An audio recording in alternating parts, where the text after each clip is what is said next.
네, 감사합니다.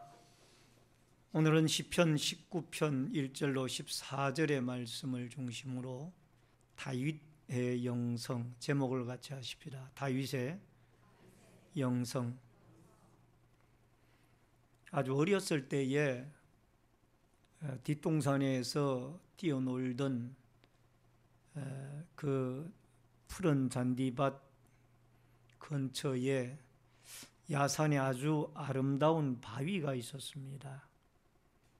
근데 그 바위 아래에는 촛불을 켰다가 끈 흔적이 가끔 눈에 띄었습니다. 제 어렸을 때의 생각에 이것이 무엇일까? 이 넓적한 바위 위에, 바위 아래 왜 이 촛불이 켜 있었고 누가 여기에 촛불을 켰다가 껐을까? 나중에 알고 봤더니 그 바위에서 열심히 자기의 소원을 아뢰면서 기도하는 분들이 거기에서 촛불을 켜고 소원을 비는 그런 모습을 볼 수가 있었습니다. 또 마을에 아주 오래된 고목나무가 있었는데 그 고목나무 아래도 역시 어떤 촛불을 켜고 소원을 빌었던 그런 흔적들을 볼 수가 있었습니다. 이것이 제가 예수 그리스도인이 되어져서 하나님을 믿는 믿음의 견지에서 성경을 이해하고 바라보게 되어질 때에 바로 그 무속적인 신앙인들이 이 자연, 하나님이 창조하신 자연을 어떤 복을 주는 복의 대상으로 알고 거기에 가서 기도를 드리고 또 소원을 드리는 그런 모습들인 것을 볼 수가 있습니다. 여러분, 하나님이 창조하신 자연에 대해서 현대인들은 세 가지의 태도를 가지고 살아가고 있습니다. 첫 번째 태도는 조금 전에 제가 여러분에게 소개해 드렸던 것처럼 이 자연을 신으로 숭배의 대상으로 삼고 살아가는 사람들입니다. 이집트의 사람들은 한때 그 나일 강물을 그들의 신으로 또 태양신을 그들의 신으로 섬긴 그런 이집트 사람들의 과거의 역사도 있습니다. 우리나라에만 해도 석상이나 어떤 돌상을 신으로 숭배하고 그 아래 가서 복을 달라고 절을 하고 기도를 드리고 또 예물을 드리는 그런 모습들도 우리는 볼 수가 있습니다. 이것은 자연을 일종의 신으로 숭배하는 자들입니다. 남묘호랑개교라는 그 종교에서는 나무로 만들어진 위패 앞에서 2시간씩 남묘호랑개교의 그 어떤 고유의 주문을 외우면서 나름대로의 복을 달라고 기도하는 모습을 제가 눈으로 확인한 적도 있습니다. 이것은 하나님이 창조하신 이 자연 세계를 신으로 숭배하는 사람들이에요. 그러나 두 번째 종류의 사람이 있습니다. 그것은 이 자연 세계를 그냥 자연 세계 그대로 이것이 모든 게 다 나의 유익함을 있다라고 생각을 하면서 자연을 만끽하고 살아가는 사람들입니다. 자연 속에 들어가서 유산소 운동을 하기도 하고 또 그 자연 속에서 휴식을 취하기도 하고 이것은 평범한 보편적인 사람들이 가지고 있는 생각입니다. 또 하나의 생각이 있습니다. 그것은 오늘 다윗의 영성이라는 제목하에서 다윗이 발견한 것인데요. 다윗뿐만이 아니라 하나님이 우리에게 이 자연을 바라보는 관점을 가지기를 원하는 그것은 자연 속에 임재해 계시고 나타내시는 그 하나님을 이 자연 속에서 발견하는 이 자연 계시의 하나님을 발견하는 모습이 바로 자연 속에서 여러분과 제가 취해야 할 중요한 태도입니다. 물론 우리가 기독자라고 해서 이 하나님 주신 자연 속에서 즐기면은 또 그 유산소 운동을 하면 안 된다는 얘기는 아니죠. 두 번째 개념도 가지만 더 한 단계 발전되어진 이 자연 속에는 하나님의 음성이 있고 하나님의 메시지가 있고 하나님의 존재가 이 속에 나타나 있다. 이런 이런 어떤 그 자연 계시관을 여러분과 제가 이 다윗의 영성 가운데서 발견하고 또 깨달아야 될 줄로 믿습니다. 오늘 첫 번째, 다윗의 영성 가운데 1절로 2절에 보면은 자연 속에서 하나님의 음성을 듣습니다. 온 우주에 나타난 하나님의 계시입니다. 같이 읽겠습니다.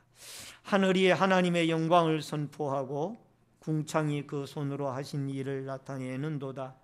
날은 날에게 말하고 밤은 밤에게 지식을 전하니. 여러분, 시편 19편은 다윗의 저작품입니다. 우리가 교육의 달인 7월 달을 맞이하여 주로 위대한 신앙의 영성가들의 영성을 살펴보기를 원하는데, 오늘은 다윗의 영성으로 여러분과 제가 같이 도전을 받고 은혜 받기를 원합니다. 여러분, 다윗은 이 자연 만물 속에 하나님의 메시지가 있고 하나님의 존재가 있다라는 것을 그가 이야기를 하고 있습니다. 날은 날에게 말하고 밤은 밤에게 지식을 전하니. 창세기 1장 7절로 8절에 하나님이 궁창을 만드사 궁창 아래의 물과 궁창 위의 물로 나뉘게 하시니 그대로 되니라. 하나님이 궁창을 하늘이라 부르시니라. 저녁이 되고 아침이 되니 이는 둘째 날이니라. 하나님이 하늘을 만드셨고 또 땅을 만드셨고 바다를 만드셨고 이 숲과 나무와 바위와 모든 것들을 하나님이 만드셨어요. 그리고 그 위에 태양을 만들어서 낮을 주관하게 하시고 달을 만드셔서 별을 만들어서 밤을 주관하도록 그렇게 만들었습니다. 이 속에는 하나님의 음성이 들려지는 겁니다. 여러분, 로마서 1장 20절에 보면은 창세로부터 그의 보이지 아니하는 것들 곧 그의 영원하신 능력과 신성이 그가 만드신 만물에 분명히 보여 알려졌나니 그러므로 그들이 핑계하지 못할지라. 따라하십시다. 만물 속에 하나님의 신성이 나타났으니. 여러분, 그리스도의 복음이 전해지기 전에도 우리 하나님께서는 만물을 바라보고 그 속에 하나님의 존재를 나타내셨다는. 그래서 하나님을 나는 듣지 못했기 때문에 못 믿었습니다라고 핑계하지 못한다는. 여러분, 경상남도 거제시 동부면 학동리에 가면은 학동 몽골 해수욕장이라는 곳이 있습니다. 지금 영상 사진을 통해서 여러분 보십니다. 길이가 약 1.2km 정도 되어지고 폭이 50m 정도 되어지는 그렇게 크지 아니하는 해수욕장입니다. 이 해수욕장에는 특이한 것이 있습니다. 여러분, 여기에 사진에 보는 것처럼 하얀 뱃사장이 아니고 새까맣게 되어진 이 몽돌, 돌로 자갈밭으로 되어진 해수욕장입니다. 그런데 이곳을 가보면은, 소리를 들어보면은 여러분, 파도가 칠 때마다 자르륵 자르륵 파도가 돌을 씻어내는 소리가 들리워집니다. 얼마나 많은 돌을 씻는지 쉴 새 없이 들리는 소리는 마치 악기로 하나님을 찬양하는 찬양의 소리처럼 들리워진다라는 겁니다. 2001년도 환경부에서는 몽돌에 파도가 스치고 지나갈 때마다 구르는 소리를 한국의 아름다운 소리 백선으로 선정을 했다고 합니다. 실제적으로 제가 여기에 가보았습니다. 저는 여기에 가서 이 바닷속에서 수영을 할 수 있는 기회도 있었습니다. 여러분, 그 소리가 얼마나 아름다운지, 자르륵 파도가 칠 때마다 그 밀려온 파도가 돌을 씻고 지나가는 그 소리가 마치 검은고를 타고 어떤 그 가야금을 타는 듯한 그 아름다운 소리가 얼마나 아름다운지요. 여러분, 믿음이 없는 사람들은 그 소리를 들을 때에 소리가 좀 특이하네, 그렇게 하고 말 거예요. 그러나 신앙의 눈을 가지고 이 아름다운 우주 만물을 하나님이 창조하셨고 하나님이 다스린다라는 이 생각을 가지고 그 소리를 듣게 되어지면은, 이 아름다운 파도와 자갈이 합쳐져서 하나님을 합창하고 찬양하고 있구나. 따라하십시다. 하나님을 찬양하는 소리. 아멘. 아마 그 소리가 아름답다라고 생각이 되어지니까 인터넷에 들어가 보니까 거기에 다녀온 사람들이 많은 글들을 남겼더라고요. 자르륵 자르륵 하는 그 소리가 너무 아름답더라. 하나님이 만드신 작품이죠.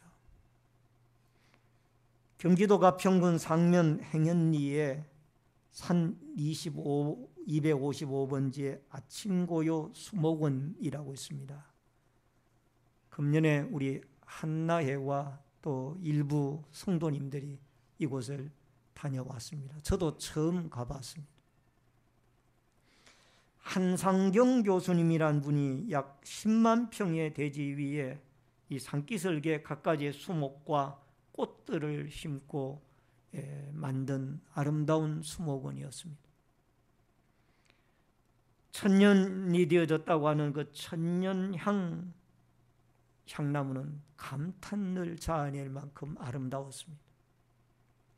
봄이 되어져서 갖가지의 오색 찬란한 꽃들이 하나님을 노래하는 듯한 그 모습이 저절로 감탄이 나왔습니다. 참 아름답구나.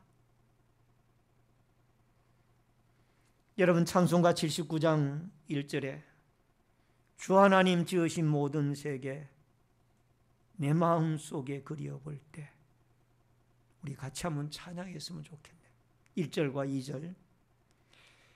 주 하나님 지으신 모든 세계 내 마음 속에 그리워볼 때, 하늘의 별 울려 퍼지는 뇌속 주님의 권능 우주에 찬네. 주님의 높고 위대하심을 내 영혼이 찬양하네. 주님의 높고 위대하심을 내 영혼이 찬양하네. 숲속이나 험한 산 골짜기에서 지저귀는 저 새소리들과 고요하게 흐르는 시냇물은 주님의 솜씨 노래하도다. 주님의 높고 위대하심을 내 영혼이 찬양하네. 주님의 높고 위대하심을 내 영혼이 찬양하네.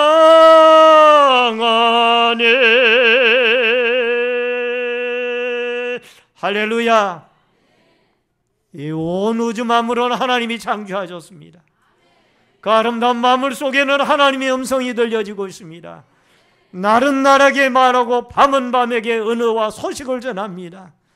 메시지를 전합니다. 다윗의 영성은 이 자연 창조 속에 나타난 하나님의 음성을 듣고 그 하나님의 음성을 노래하고 있는 줄로 믿습니다.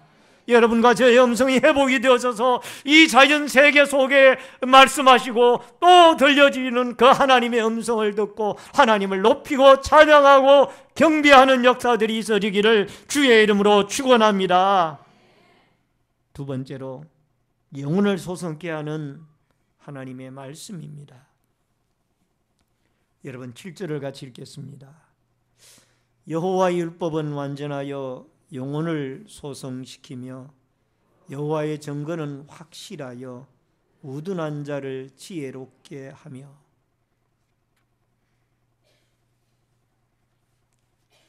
여러분 1절로 6절의 말씀이 자연 계시를 통한 하나님의 메시지가 들려지고 있고요.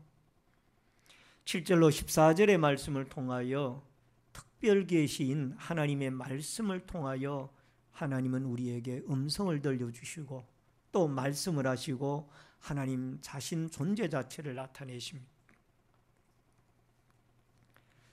여러분 여기에 소성케 하다라는 말씀이 오늘 7절 말씀에 나옵니다만 이 말의 원문은 메시바트라는 히브리 단어로 되어져 있습니다.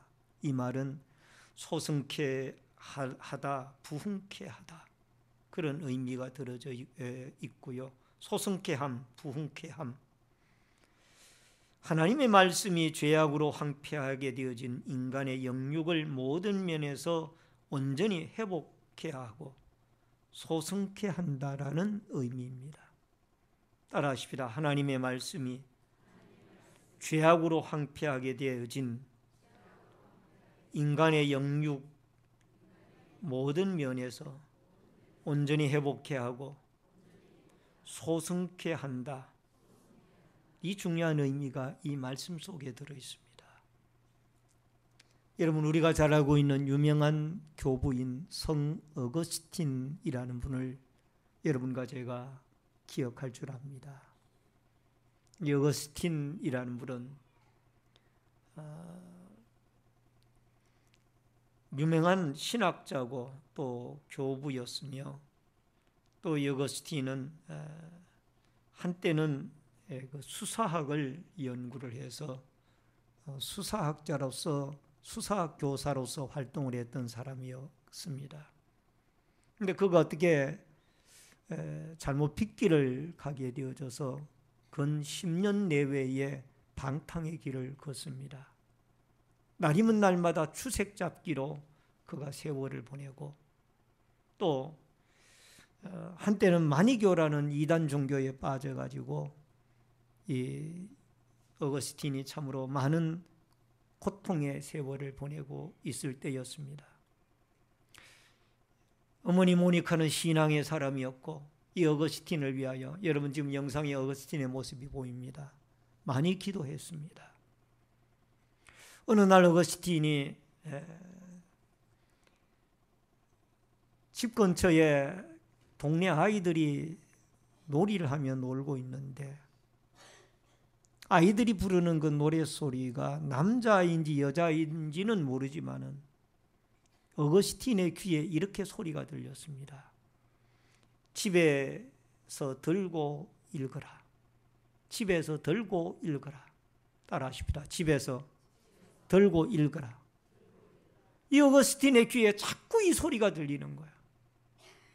그래서 그는 집으로 들어가서 성경책을 폈는데 그 편 데가 어딘가니 로마서 13장 13절로 14절의 말씀이었습니다. 낮에와 같이 단정히 행하고 방탕과 술 취하지 말며 음란과 호색하지 말며 쟁투와 시기하지 말고 오직 주 예수 그리스도로 옷 입고 정욕을 위하여 육신의 일을 도모하지 말라. 이 말씀이 어거스틴의 가슴을 때린 겁니다. 야, 내가 인생을 너무나 잘못 살아왔구나. 내가 인생을 이렇게 살아서는 아니 되겠구나. 내가 빛의 자녀로서 하나님 앞에 거듭나야 되겠고 새롭게 살아야 되겠고. 어거스틴은 이 하나님의 말씀 앞에 무릎을 꿇고 그가 10년 내외에 잘못 살아온 인생들을 다 하나님 앞에 회개하고 그는 삼위일체 교리를 연구하는 신학자로서 하나님 앞에 새로운 인생을 걷게 되어집니다. 따라하십시다. 하나님의 말씀이 그를 거듭나게 하였습니다. 아멘. 여러분 유명한 설교가인 영국의 찰스 스펄전 목사님에게 하나님의 말씀이 진리인 것을 우리에게 좀 변증 강의를 10회에 걸쳐서 좀 해주시길 바랍니다. 이렇게 요청을 했습니다. 그랬더니 이 스펄전 목사님이 대답하기를, 하나님의 말씀에는 변증이 필요 없는 책입니다. 왜냐하면 성경을 풀어놓으십시오. 그러면 성경이 마치 사자처럼 뛰어다니며 자신을 변증할 것입니다. 하나님 말씀 자체가 풀어놓기만 하면, 받아들이기만 하면 그 말씀 자체가 스스로 사자처럼 뛰어다니면서 수많은 심령들 속에 진리를 증거하게 되어지고 변증하게 되어질 겁니다. 할렐루야. 말씀은 살아있는 하나님의 능력이요 권능이며 존재입니다. 시편 19편 10절에 오늘 본문 말씀입니다. 곧 금 많은 순금보다 더 사모할 것이며 꿀과 송이꿀보다 더 달도다. 시편 119편 103절에 주의 말씀의 맛이 내게 어찌 그리 단지요 내 입에 꿀보다 더 다니이다. 시편 119편 127절에 그러므로 내가 주의 계명들을 곧 금 곧 순금보다 더 사랑하나이다. 따라하십시다. 금보다가 말씀을 더 사랑합시다. 다윗의 영성은 하나님의 말씀의 능력을 맛을 보고 나서 하나님 앞에 금보다가 이 말씀이 더 좋다는 거예요. 여러분, 이 고백을 할 수 있습니까? 하나님, 내가 물질보다가 금보다가 하나님의 말씀이 더 좋습니다. 이 고백을 할 수 있습니까? 고백을 해야 됩니다. 따라하십시다. 하나님의 말씀이 금보다 더 귀하나이다. 아멘. 송이꿀보다 더 달고 오묘한 말씀이 하나님의 말씀입니다. 여러분, 우리의 시들어가는 영성이 마치 단비가 내려서 이 아름다운 나무와 풀과 꽃들, 곡식들이 생기를 얻듯이, 이 우주가 생기를 얻듯이 여러분과 제 시들어가는 영혼들이 하나님의 말씀의 꼴을 먹고 말씀의 맛을 알고 말씀 속에서 하나님의 음성을 듣고 말씀 속에서 하나님과 독생자 예수 그리스도와 성령의 역사하심의 음성을 듣고 여러분과 제가 변화되어지고 또 새로워지고 영성이 회복되어지는 아름다운 성장의 역사가 있어지기를 주의 이름으로 축원합니다. 마지막 세 번째로, 죄를 깨닫게 하고 기독케 하는 하나님의 말씀입니다. 14절을 같이 읽겠습니다. 나의 반석이시요 나의 구속자이신 여호와여, 내 입의 말과 마음의 묵상이 주께 연락되어지기를 원하나이다. 아멘. 여러분, 다윗의 영성을 우리가 시편 19편에서 또 찾는다라면 그는 이 하나님의 말씀을 통하여 자신이 죄인인 것을 깨달았습니다. 자기의 원죄도 깨달았고 고범죄도 자범죄도 깨달았습니다. 오늘 본문에 보면은 여러분 4절 그게 오늘 본문에 보면은 다윗이 13절에 보면은 고의로 죄를 짓지 말게 하사 그 죄가 나를 주장하지 못하게 하소서. 그리하면 내가 정직하여 큰 죄가에서 벗어나겠나이다. 다윗은 철저하게 자기가 죄인인 것을 깨닫게 되어졌습니다. 칼빈이 이런 얘기를 했습니다. 장로교의 창시자요 종교개혁자인 칼빈이 본문은 하나님의 계시를 통해서 자신의 죄악을 깨달은 자에게서 나올 수밖에 없는 자연스러운 고백이다. 여러분이 시편 19편을 두고 칼빈은 이 죄악을 깨닫는 자에게서 나올 수밖에 없는 자연스러운 고백이다. 시편 51편 4절에 다윗이 지은 시편 51편 4절에 내가 주께만 범죄하여 주의 목전에서 악을 행하여 싸우니 주께서 말씀하실 때에 의로우시다 하고 주께서 심판하실 때에 순전하시다 하리이다. 시편 51편 5절에 내가 죄악 중에 출생하였으며 어머니의 죄 중에서 어머니가 죄 중에서 나를 잉태하였나이다. 5절은 원죄를 말하고 여러분 4절은 잡음죄를 말하고 있습니다. 그러면서 다윗이 깨달은 중요한 것이 뭡니까? 14절에 구속자가 하나님이라. 따라하십시다. 나를 죄 가운데서 구속하실 분은 하나님이십니다. 아멘. 그럼 오늘 본문 14절에서 그가 깨달은 거예요. 여러분 오늘 본문 14절을 보면 이런 말씀이 나오지 않습니까? 14절에 나의 반석이시오 나의 구속자이신 여호와여. 죄인인 우리들로 그냥 그 상태로 머물지 아니하고 다윗의 아름다운 영성은 하나님이 독생자 예수 그리스도를 통하여 나를 죄 가운데서 구원해 주시는 구속자 하나님을 그가 발견하고 노래하고 있다는 사실을 여러분과 제가 깨닫고, 우리도 구속자 하나님을 바라보고 깨닫고 우리가 죄사함을 얻고 하나님 앞에 나오고 찬양하고 경배할 수 있기를 주의 이름으로 축원합니다. 더 놀라운 사실이 있습니다. 다윗은 시편 51편에서 보면은 그가 유명한 사실을 하나님 앞에 구하고 있습니다. 11절에 다 같이 우리 영상 자료를 보고 시편 51편 11절 우리가 한번 찾아볼까요? 시편 51편 11절 같이 읽겠습니다. 나를 주 앞에서 쫓아내지 마시며 주의 성령을 내게서 거두지 마소서. 우리 다 같이 시작. 나를 주 앞에서 쫓아내지 마시며 성령을 내게서 거두지 마소서. 하나님, 나에게 성령을 거두어 가면은 내가 하나님 앞에 설 수가 없고, 내가 이 임금님으로서 뿐만이 아니라 이 다윗은 하나님 앞에 신자로서 내가 살아갈 수가 없습니다. 이 죄악된 세상을 내가 이겨나갈 수가 없습니다.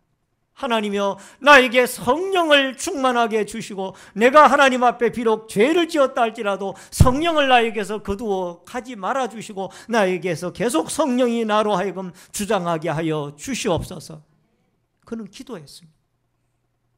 따라하십시다. 하나님이여, 성령을 나에게 충만히 부어 주옵소서. 성령이 나에게서 떠나가지 말게 하여 주옵소서.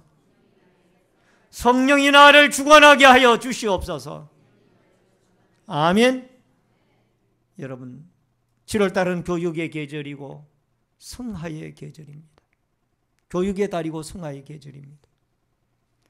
우리가 자연을 접할 수 있는 좋은 기회입니다만 그 자연 속에 하나님을 잊어버리지 마시고 하나님을 찾으시기 바랍니다.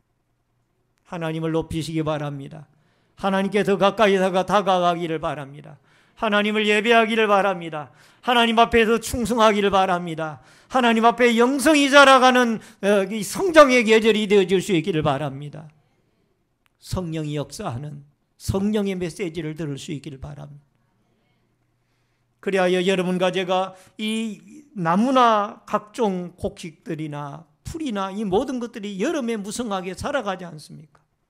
우리도 이 여름에 이 자연 속에서 우리의 영성이 회복이 되어지고 성장하여서 하나님 앞에 성령 충만하고 하나님의 말씀 속에 우리가 날마다 죄인인 것을 깨닫고 그 속에서 하나님의 독생자 구속자 예수 그리스도를 만나며 변화되어지고 창조하신 자연 우주 만물 속에서 하나님의 음성을 듣고 하나님을 노래하고 하나님을 경배하여 하나님께 영광 돌리는 이 아름다운 축복의 역사들이 여러분과 저에게 있어지기를 주의 이름으로 축원합니다. 축원합니다. 다 같이 통성으로 하나님 앞에 기도하겠습니다. 주어진 말씀 속에서 우리가 하나님의 음성을 듣고 하나님 앞에 죄인인 것을 깨달으며 구속자 예수 그리스도를 붙잡고 성령의 역사하심과 충만하심을 따라 성장과 성숙과 영성이 회복이 되어지는 메말라지는 우리의 심령들이 다시 한번 성령의 은혜로 말씀의 단비로 새로워질 수 있도록 다 같이 우리 주여를 한번 외치고 통성으로